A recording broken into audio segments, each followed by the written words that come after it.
Welcome to the Vibrant You Health Show with your host, Blake Bars.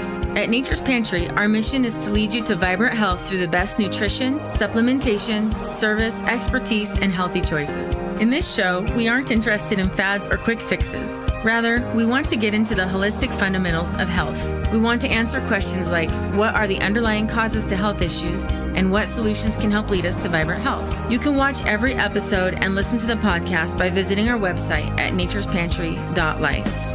The Vibrant You Health Show is brought to you by Terry Naturally Vitamins and Solar Ray Vitamins. At Nature's Pantry, we strive to work only with companies that maintain the highest standards for quality and efficacy. Terry Naturally and Solar Ray are two of the absolute best. 3, 2, 1.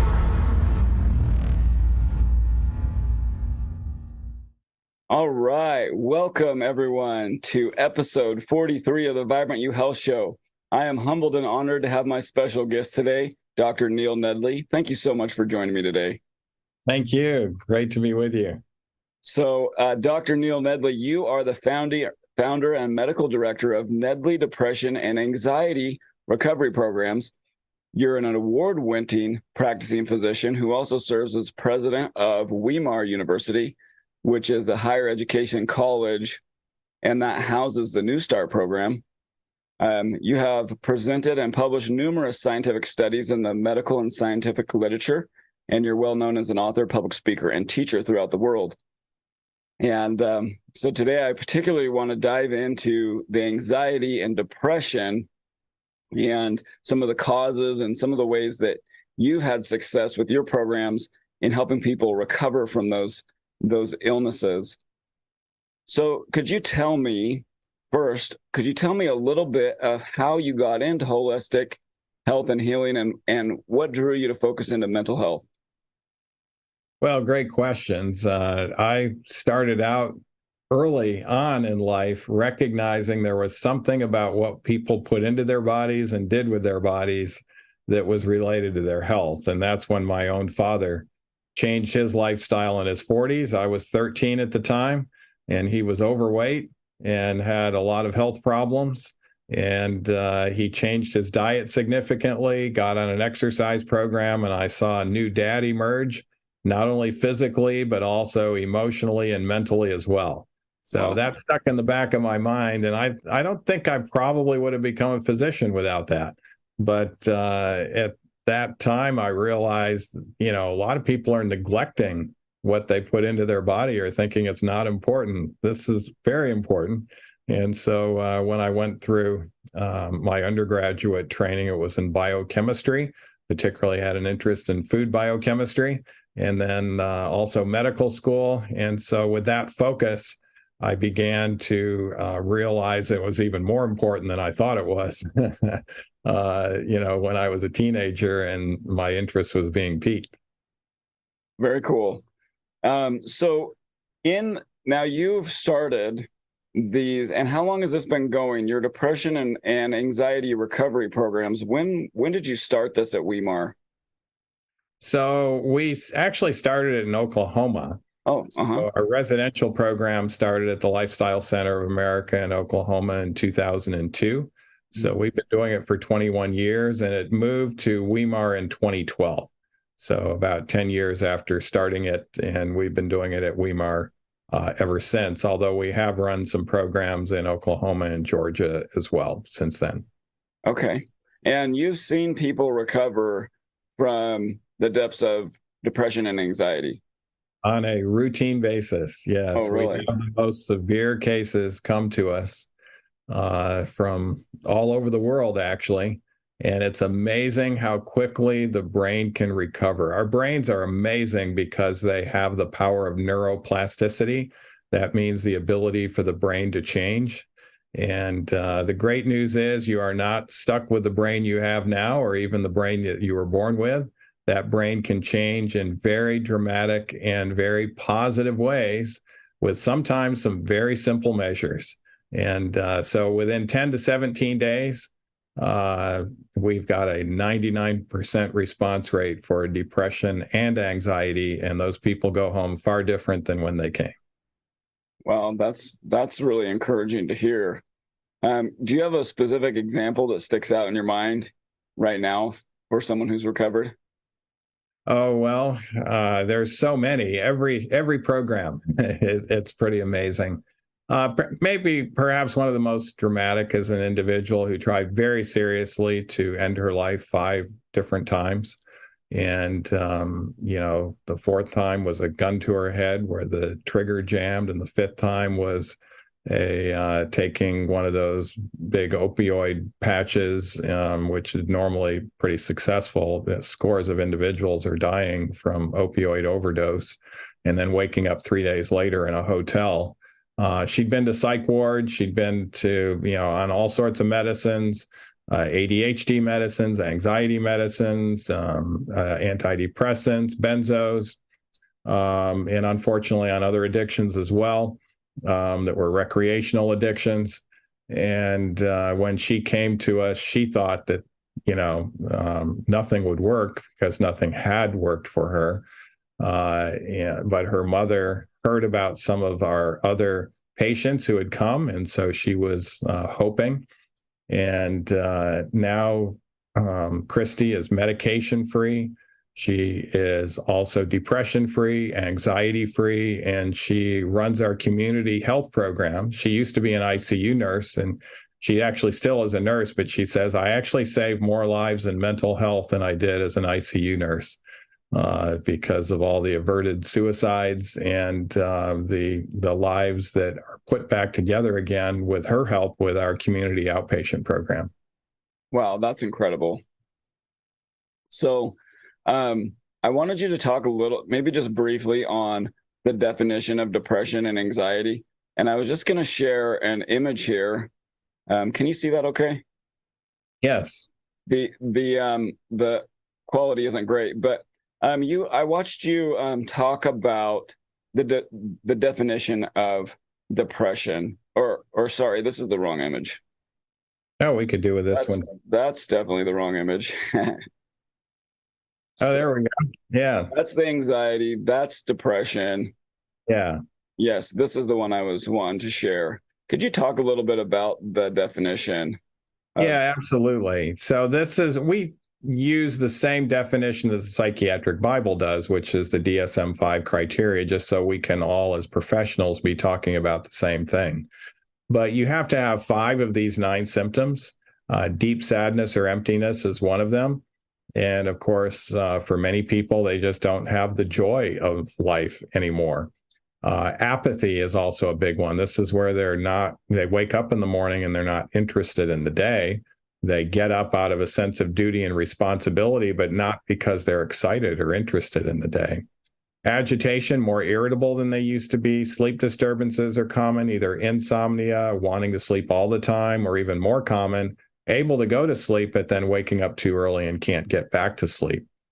Weight or appetite changes can occur either way. Weight gain is more common than weight loss because we tend to self-medicate with food, and particularly junk food and carbs and sweets and sugar and chocolate are big ones. They can not only taste good, but they actually increase serotonin levels. Chocolate increases dopamine levels, so we feel a little less depressed afterwards, but then there's a nadir that brings it down even further afterwards. Lack of focus and concentration. We're reading something we're interested in, and we get to the bottom of the page. We realize we forgot what was at the top of the page, and we go back again, and we might even miss it again the second time. So that's very common. Feelings of worthlessness is a sign of severity. It's obviously irrational, because if you have any ability to be of use to yourself or others, you're clearly not worthless. But people with depression, severe depression, will be convinced that they're worthless. And then morbid thoughts, also a sign of severity, where you're thinking about death a lot, or thinking you'd be better off dead, or just being preoccupied with death or symbols of death. And then the last symptom is of fatigue, where you don't have the energy that you used to have. So you don't have to have all of these, just 5, and you have major depression. And if you have 2, that's minor depression. It's only normal if you have 0 or 1, as long as that one symptom is not feelings of worthlessness or morbid thoughts. Mm-hmm. Okay, very good. That is a very helpful definition, because I think it's easy to just think generally that it's something, and you're like, well, I don't know if I have that. But to see these different symptoms really is helpful. Yeah, and some people may not even have the sadness. And some of the men don't have the sadness, and so they think they're not depressed. But as far as the psychiatric Bible definition, if they have 5 of the other 8 symptoms, they still would have major depression and could benefit from treatment. Right. So, and then what about anxiety? Anxiety is excessive fear or worry about a variety of situations.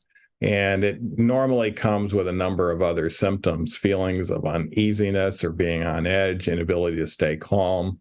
And we can even have chronic pain is common, muscle aches, pains, and some of the symptoms like sleep disturbances and irritability are similar to those with depression. But there's also other types of anxiety besides generalized anxiety. Obsessive compulsive disorder is an anxiety disorder. Post-traumatic stress disorder, where we get easily triggered and the movie of the trauma starts replaying. Panic disorder, where we're having all sorts of physical symptoms like maybe smothering or chest pain or abdominal pain or diarrhea. And then social phobias are all-time high. We're seeing particularly young people having a lot of social anxiety. They'd much rather text somebody than they would actually talk to somebody in person due to their social anxiety. And then eating disorders are an anxiety disorder. Cutting, self-mutilation, very common today. 26% of females now under the age of 24 cut. It's far greater than what it used to be. And they're actually doing it as a form of self-medicating because they have so much emotional pain. They want to get distracted with the severe physical pain, and that takes the edge off of the anxiety. And then, of course, a lot of complications can occur that are mentioned there, such as financial complications, a lot of relationship issues, lack of employment, and then using addictions as a form of self-medicating so we don't have to, quotes, think about all this emotional pain. And one of the reasons why substance use and disorders and marijuana usage is going off the charts today. Right. So how is anxiety and depression related? 80% of individuals that come to our program with either severe anxiety or severe depression also have the other one. One of them tends to be more primary than the other, but they tend to come with both. And in reality, they're actually 2 different manifestations of similar causes. The causes of depression and anxiety are very similar. And if we have those causes that are operative, we'll end up experiencing both the vast majority of the time. Right. So could you talk a little bit about the causes of depression, anxiety? You talk about there's 10 categories. Mm-hmm. There's really, what did you say, 100 different causes, but they can causes. Yeah. And they can be categorized into 10 ways. And the brain's pretty resilient. It can undergo one of these causes and not have any issues with depression and anxiety. But once the brain gets hit from 4 different areas, that's when it becomes overwhelming, and that's when depression and anxiety is going to manifest itself. So the categories there's genetic categories, and there's really some exciting things that we have found biochemically with genetics. We can not only now identify the mutations, but to see if those mutations are active. Sometimes people have mutations, but because they're on a decent nutrition lifestyle measure, the epigenetics actually shuts down any ability of the mutation to cause any problems. But if we have a genetic mutation and, for instance, we're on a poor diet, or maybe we're not on an exercise program or not being exposed to enough light, there's enough hits right there. There's going to be 4 hits, and that's going to be enough to tip an individual over the edge. And so what we have shown is we can actually shut down these bad genes through good nutrition and lifestyle once we can identify them. And then we can even measure that we've shut it down, a few weeks later or if we haven't, then we need to do more of maybe a specific nutrient or something like that to be able to have our brain make the amount of serotonin it's supposed to make instead of what the mutation was preventing it from doing. So genetics is one category. Another is adverse childhood experiences. Those are at an all-time high. And I'll just explain briefly why they are at an all-time high. It actually has to do with the, in some respects, the sexual revolution that has hit America. And what happens with the sexual revolution is what we call casual sex. And when offspring result from that in a more self-centered relationship, those individuals that are born out of that relationship end up experiencing more abuse, neglect, etc., than if you have two committed people who are willing to self-sacrifice. And if they're willing to self-sacrifice for each other, they're willing to self-sacrifice for their kids. So those kids don't get neglected or abused or those sorts of things. And now in America today, 75% of our young people are being raised not by both biological parents. And so they're either being raised by one, not the other, which can have some issues, or they're being traded around with grandparents, et cetera. And when they're not being traded around, if they're being raised by self-centered parents, then we're going to see more of that abuse and neglect. So we're seeing sexual abuse. The sexual revolution has also produced more sexual abuse of young people than ever recorded in U.S. history. So 1 in 4 chance now, if you're a boy or if you're a girl, you're going to be sexually abused growing up in society today. And that's way above what it was when I was growing up in society. We kind of pride ourselves of being a progressive society with all this intellectualism. But when it results in that sort of thing, it's really pseudo-intellectualism. And it's destroying the brains. And when you have that type of developmental hit, it requires not just biochemical fixes, but it's going to require some very wise counseling fixes, because when we've had that type of abuse, we're going to have mental filters. We're going to have emotional reasoning. We really need to be working with a good cognitive behavioral therapist to create new and healthy pathways in the brain. At the same time, we're fixing the biochemistry. And that's one of the reasons why our program is so successful. The woman I just told you about actually had some significant sexual behavioral aspects of things that contributed to all of this severity of depression. And the creating of the new pathways and also the behaviors to really help as well can be transformational. And then when we deal with the biochemical side of things, it's amazing what can happen. We've had some people come to our program that just want the biochemical fix, and we have to tell them, no, after our evaluation, for many people, we'll find that 80% of their thoughts are negative, 95% of them repetitive, and those have to do with highways in the brain that they're just used to thinking over and over and over again. And so we have to create new pathways. We have to start blocking those pathways, which require cognitive behavioral therapy.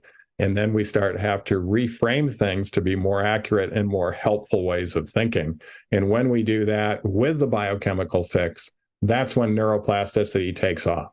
And as Christy says today, she says, I don't even know that person that came to your program and tried to end her life 5 times. She says, I can't even imagine. She goes, I know I was that person, but I'm so far away from that person now, I can't even understand or, how in the world I was there, because I'm so far away from that now. That's so super cool. So, okay, so tell me, just maybe list those 10 categories. Yeah, so we have lifestyle causes. That has to do with not being on a regular exercise program, not getting enough bright light. It turns out bright light helps us, and sunlight is one of those lights that can help us. And then also fresh air. So if we're not getting those three things, we have a lifestyle hit. Circadian rhythm hit. Our bodies function best when we go to bed at the same time, we get up at the same time, we eat our meals at the same time every day. And when those are all over the map, our brains are going to start to suffer. It's enough to be a hit. And we reset the body clock actually with blue light first thing in the morning, like the light from the blue sky or maybe a blue light box. Mm-hmm. Then we have addiction hits. If you're addicted to any substance or non-substance, it actually has some very adverse changes in the brain, particularly in dopamine pathways and other pathways. Then we have nutrition hits. One of the most overlooked causes of depression is not getting the right type of tryptophan in our diet that's going to cross the blood-brain barrier, or tyrosine, or vital nutrients. Zinc is way undersupplied today, magnesium, calcium, those sorts of things that can be very important to be able to make enough of the neurotransmitters to store them in vesicles and get them next to the synapse so that they can do their work. Right. Then the toxic hits. Toxins are also at an all-time high. Mercury, we're seeing lots of issues with mercury in fish today in regards to mental health issues, and other toxins like too much copper. Social causes or stress causes can be a big one. And then medical causes like thyroid, autoimmune disease, those sorts of things. Traumatic brain injury is a medical cause. And then or hormonal, like premenstrual dysphoria. And then the 10th cause, also very overlooked, is the frontal lobe causes. And this has to do with our analytical and our spiritual part of the brain. This is the part of the brain that has to be transformed for neuroplasticity to produce its amazing effects. Wow. Back to Christy's story, Christy came, I would say she was not only, spiritually naive, but she was very spiritually resistant. She didn't want to have anything to do with spiritual things. And ours is a mind, body, soul program. We mentioned that up front, but she didn't want to have anything to do with it. But once her brain started to wake up and it started to work better, she actually developed an interest in that area. And she wanted to study the principled themes of the Bible, particularly recognizing the Bible as a mental health book, has mental health cases that are instructional, has a lot of principles. Yeah. So she asked on her own to actually start to study the Bible, and she became very fascinated. Her frontal lobe started lighting up as a result of that spiritual awakening, and that was part of her transformation, and it really helped the neuroplasticity. Well, there's a Bible verse, do not conform to the patterns of this world, but be transformed by the renewing of your mind, which is literally what you're seeing happen routinely. Routinely in real time. It's exciting to be a part of it. Wow, that's so neat.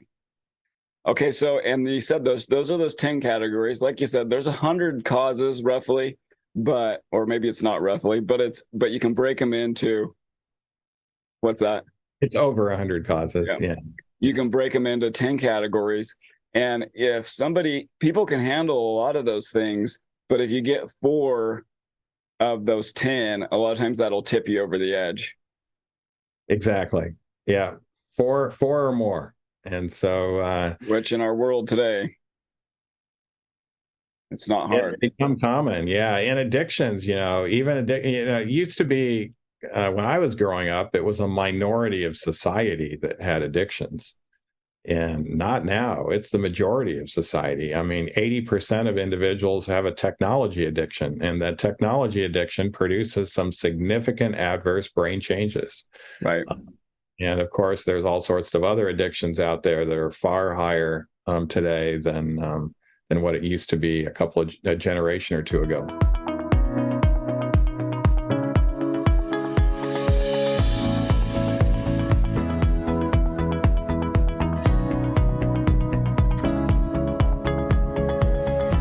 It's Nicole Haggerty, your holistic health and fitness coach. If you want to improve your health and life and get lasting results, you have to be the change you want to see. Let me help you be that change. Find me at NicoleHaggerty.com. Hey, Eastern Oregon. My name is Justin Hernandez. I specialize in sports performance training for middle school, high school, and college athletes. My program goal is to optimize an athlete's potential on all playing surfaces. The Breakfast Club motto is creating elite athletes but even better leaders. This is Summer Steele of Body Seorsa. I am a licensed massage therapist and certified personal trainer. I work with bodies of all shapes, sizes, and abilities to help them live a fuller and freer life. Connect with me on Instagram and Facebook under Body Seorsa, Body Saorsa, or contact me at 541-786-5245. My name is Blake Bars, and I'm General Manager of Nature's Pantry here in La Grande. I had a terribly unhealthy lifestyle when I started working here. I just didn't know how simple and powerful healthy habits could be. Now I love being able to lead others to vibrant health here at the store, through the health show, and in the health challenges we host twice per year. Learn more at naturespantry.life. Hey friends, Lacey here with Wild Holistic Nutrition and Fitness. As a certified personal trainer and holistic nutritionist with 17 years of experience, I'm passionate about guiding others in their journey to wellness. I work in the areas of sports performance, group and individual fitness, personal training, behavioral and nutritional coaching, and gut biodome health and assessment. I'd love to help you feel good so that you can thrive and meet the purpose you were made for. Tim James here, founder of ChemicalFreeBody.com and host of the Health Hero Show. After regaining my own health and having massive gut issues and surgery, I'm on a mission to help others do the same. If you're ready to make your health a priority, lose that weight, increase your energy, and just wake up and feel good, you can reach me at ChemicalFreeBody.com.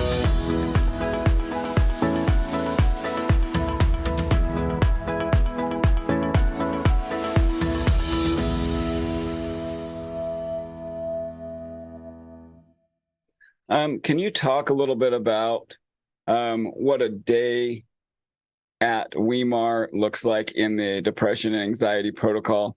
What does the nutrition look like? What is the physical exercise? What is the cognitive stuff going on? Counseling, spiritual counseling. Can you elaborate on these a little bit? Sure. Yeah, so the first couple of days, there's a lot of evaluations going on. So the physical fitness person's doing an evaluation of your fitness level. Many people that come to our program are not fit at all. Their mitochondria aren't working all that well. And so we actually put them on a specific exercise prescription because physical fitness is actually better for their brain than it is their body to get them fit within 10 days. There's also an evaluation on the cognitive aspect of things. We do a Beck inventory. Beck was the author of Cognitive Behavioral Therapy to see what distorted thoughts might be present, how habitual they are, what needs to be worked on. We'll also have a spiritual inventory, and a spiritual a counselor will be part of that. And then myself as the physician or one of our physicians will be doing the entire physical exam and all of the things that have to do with the physical, the body-mind connection, including a lot of blood work, analysis, epigenetics, those sorts of things. So the first couple of days, we're determining what hits are present in each of the individuals, and then that directs their specific recommendations that we're going to put in force for them for the rest of the 10 days. So it's not necessarily a one size fits all, even in regards to diet or those sorts of things. But in general, we're going to have them on a high antioxidant diet.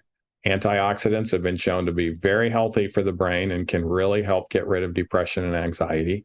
And in addition to that, we're going to be putting them on a diet where they can get tyrosine and tryptophan across the blood-brain barrier so they can start making serotonin, norepinephrine, and dopamine in very healthy levels, enough to be stored in vesicles. So they're going to be, it's going to take a while to store. It'll take it about 7 days.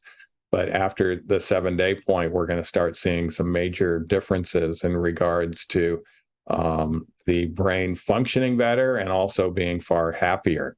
And so fortunately, go ahead. Sorry, what foods are best for the tryptophan and tyrosine? So that would be different depending on the tryptophan and tyrosine. But for instance, mustard greens are a great source of getting tryptophan across the blood-brain barrier. Pumpkin seeds are actually good for both. And so we'll have dishes that have pumpkin seeds because it's high in tryptophan and tyrosine.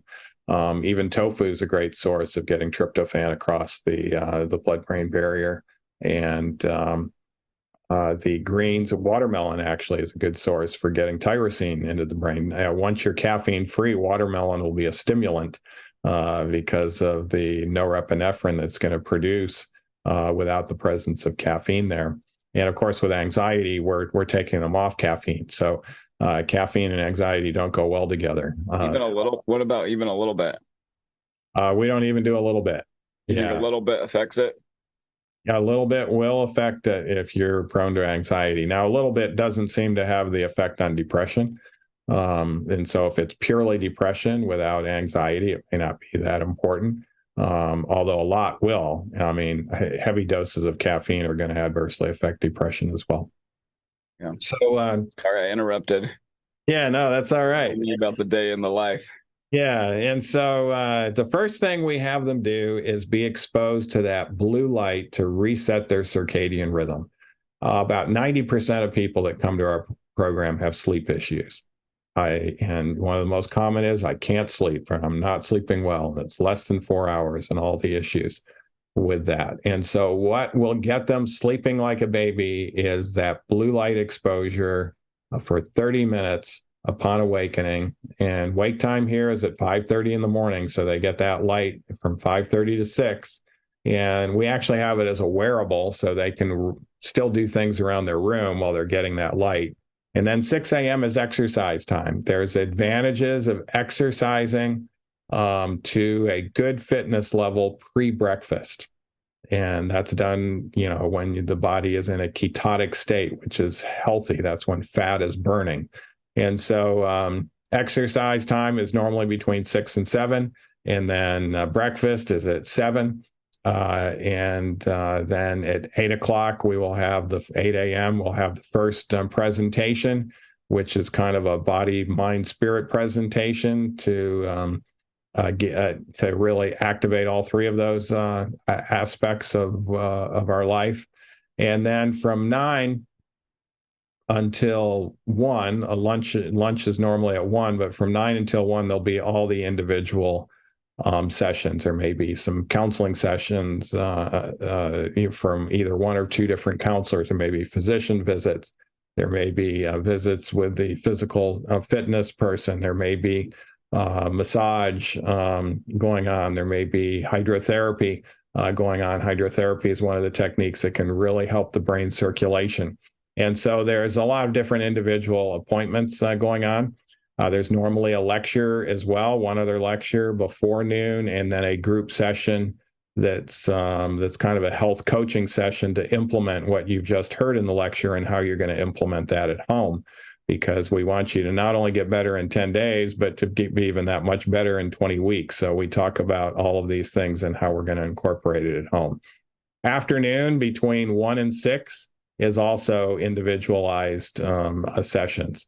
And of course, there'll be also exercise, fitness sessions in there, and more time with counselors and groups. Sometimes there is an afternoon lecture and another group session in the afternoon. Sometimes there isn't, depending on what else is happening.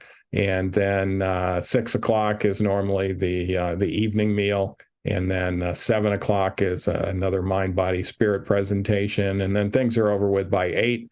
You can relax and stretch. And normally we want you to bed around 9 o'clock so you can be up at 5:30 and have another exciting day. That's super cool. I'd love to be a part. That seems like something that would be good for any health issues, not just anxiety and depression. It is good for any health issues. Yeah, even those that are diabetic, their blood sugars get better. People with hypertension, their blood pressure, resolves into normal. So yeah, it's a very, very healthy lifestyle. So tell me a little bit about the thinking, and I've heard you say as I think it's Alcoholics Anonymous, which I am also know well, the stinking thinking. And how do we retrain our brains to get out of that?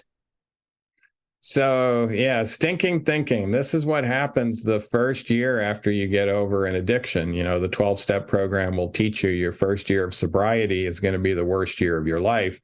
They'll teach you that so you'll be persistent. Even though you think your life is getting worse, stick with it. Your life's going to get better, and it will get better. Yes. But if we can get rid of the stinking thinking right off the bat, which we can do if we combine a cognitive behavioral therapy program or an enhancing emotional intelligence program with AA, studies have shown a 4-fold increased success in never going back to an addiction, because now the first year of sobriety is the best year of your life. And instead of getting rid of your bad thinking by dousing it with alcohol or with marijuana, you are now able to immediately reframe into a thought pattern that is not only helpful, but actually even more accurate than your negative and repetitive thoughts that were prior to that. And once you can start getting good, and the whole idea of cognitive behavioral therapy is we're teaching you to become your own therapist. So you won't need any therapist anymore. And it's a fun exercise. Now, that doesn't mean you're going to be everyone else's therapist. We're teaching you to be your therapist. But it is fun. And what people will say is, when I was anxious and I had all these feelings, I'd want to pop a Xanax pill, or I'd want to take CBD, or I'd want to do this or that. And now I can just reframe my thinking into what's more accurate, and immediately I will feel better far quicker than what the Xanax would have worked. Wow. And so this is a skill set that does need to be developed, but you'll have all the coaches there to help you through that. Oh, that's so cool. Okay, so you mentioned the medications. What are your thoughts on anxiety and depression medications? Do you like to use them? What are the negative side effects roughly? And is there some that are worse than others? So, yeah, we might talk a little bit about how they work so that you'll know my opinion on them, because it has to do with the biochemistry of how they work. Right. These medicines do not give us the ability to make more neurotransmitters, nor do they build up more receptors. So when the doctor is giving it to you and saying, hey, this is going to help your serotonin activity, it's helping it by blocking the vacuum cleaners of the releasing neuron of serotonin.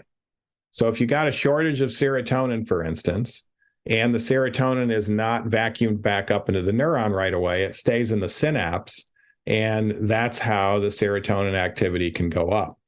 But because it's not being vacuumed back up, you are doomed to have that neuron that was already short of serotonin be even that much shorter, because it takes a lot of mitochondrial energy to produce one serotonin molecule. And if it can't get back in there to reuse, we're going to have to try to produce even more, and there was a problem to begin with. And so these medicines were never really designed to work for more than 6 months or a year, because at that point, we're going to relapse back into depression if the medicines helped, and we're going to need higher doses, and then we're going to need more medicine. And so if we're just medicating this disease, it's going to be woefully inadequate, and we might actually cause even worse complications on the other side of things. So medicines were only meant to be utilized for maybe 6 months, a year max, while we found the underlying causes and reverse those underlying causes.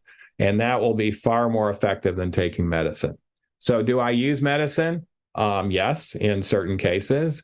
Do I use medicine the majority of the time with people with depression and anxiety? No, not if they're coming to me first, because if I can find those underlying causes and reverse them, we don't have to go through that whole cycle of medication. Are most of my patients on medicine that come to the program? Yes.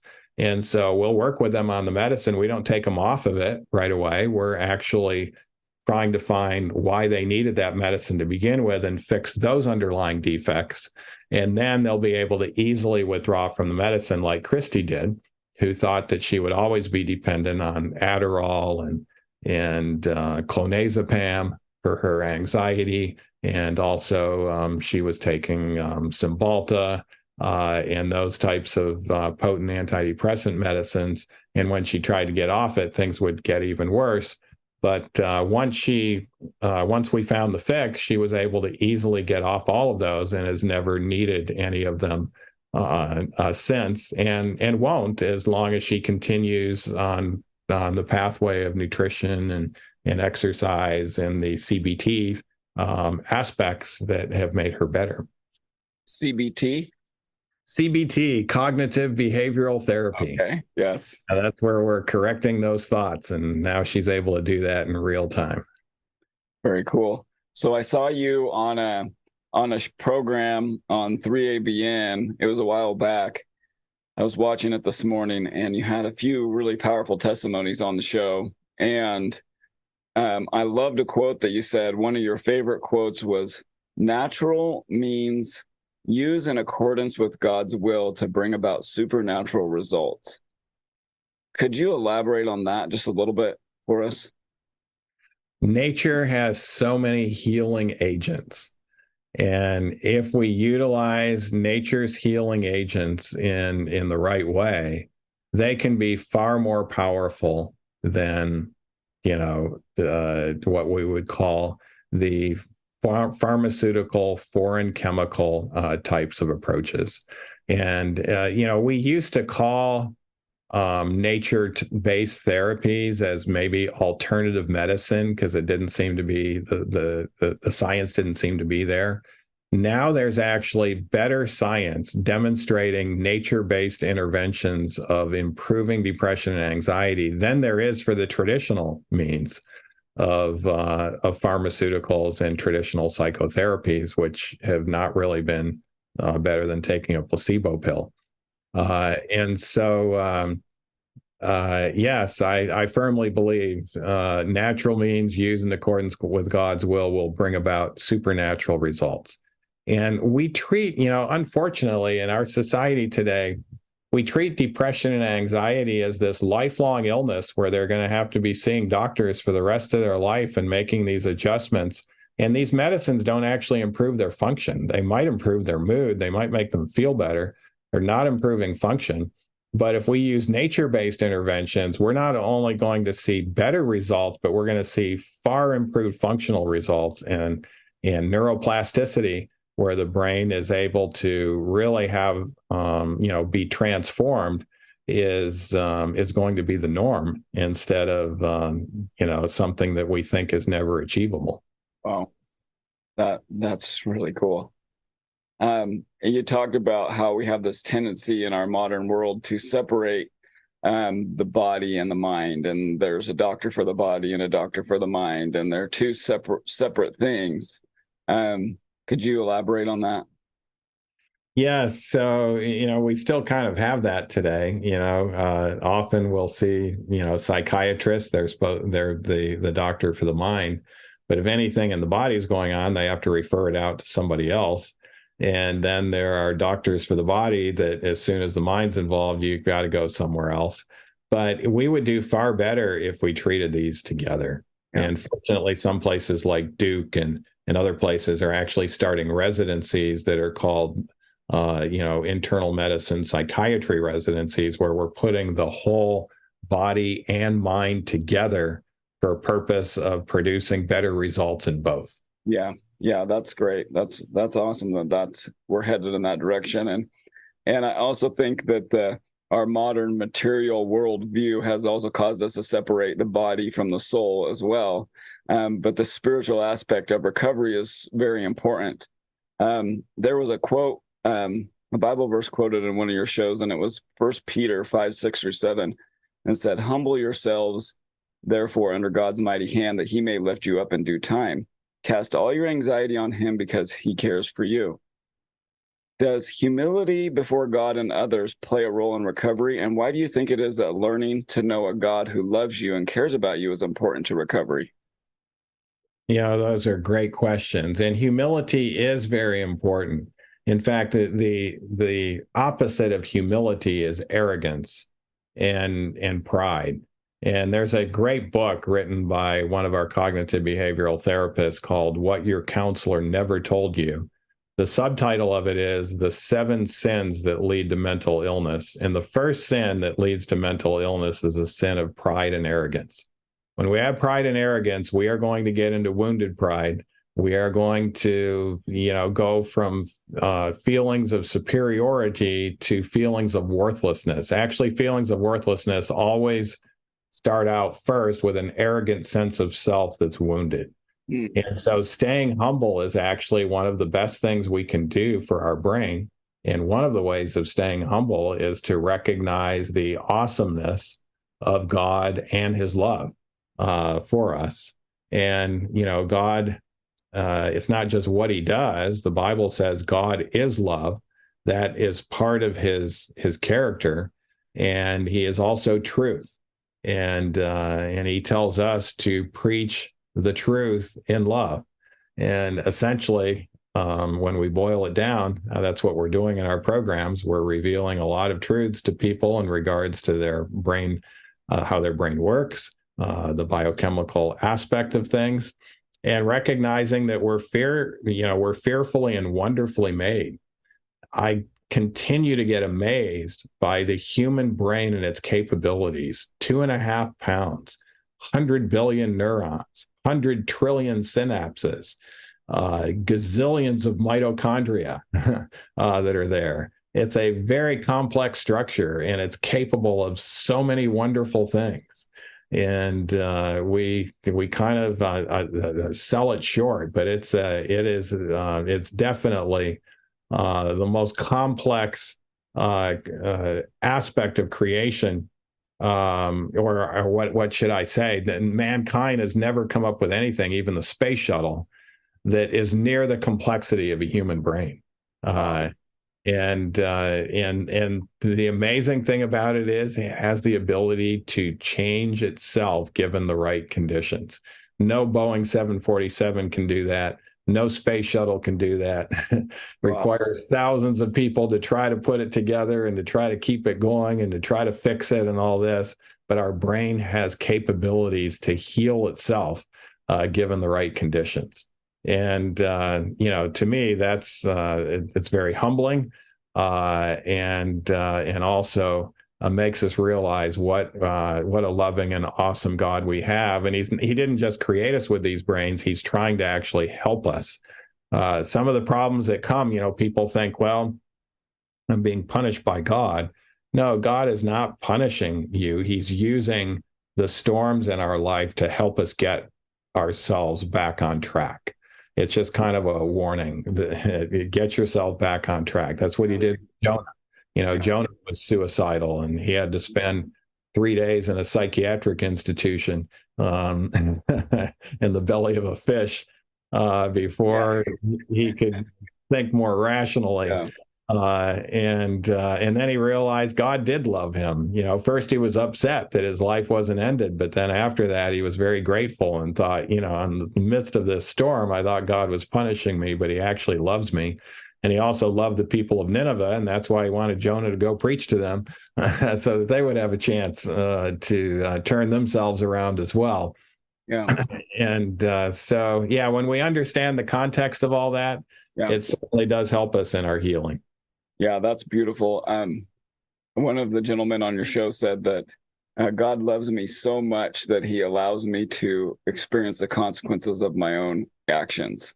Oh, yes.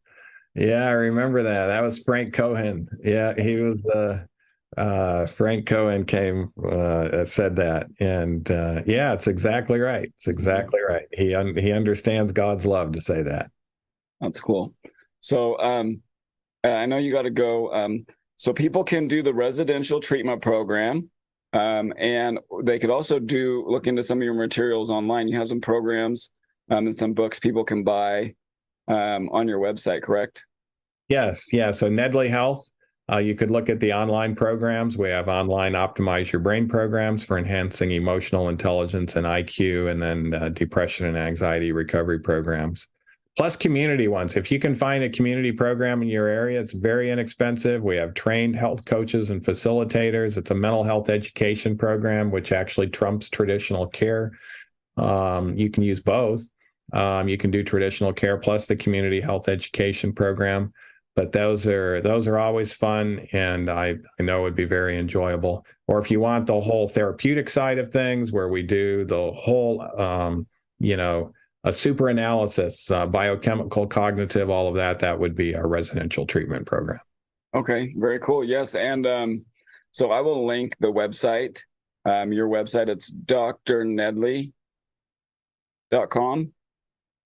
Or nedleyhealth.com. Nedleyhealth.com. I'll link that in the description, and I'll make a flyer for this, and I'll share that with your folks, and we'll get it out there. It'll have the links to those resources, residential and the resources on his website. And then also, just for those of you who are living here in the LeGrand area, there's a gal doing a support group with Dr. Nedley's program here in town. Her name is Sherry Shellman, and her phone number is 541-805-0126. She's going to start a group in January. I'll put the information on that in the flyer and as well, so anybody who wants can get that access to that. And Doctor, thank you so much. It's been such a blessing to talk to you. Oh, well, it's been a pleasure for me too. And I want to wish you and your viewers all the best of health of body, mind, and soul. Yes, thank you so much. God bless you, sir. And thank you all so much for joining us tonight. And God bless you, and have a wonderful rest of your day. Bye-bye. Thank you. All right. Bye-bye. The information provided in this show is intended for your general knowledge only and is not medical advice. If you have or suspect you have a specific medical condition or disease, please consult your healthcare provider. If your provider has a strong understanding of nutrition and holistic health, even better. The opinions expressed on this show are those of the host and the guest and do not necessarily reflect the views of Nature's Pantry.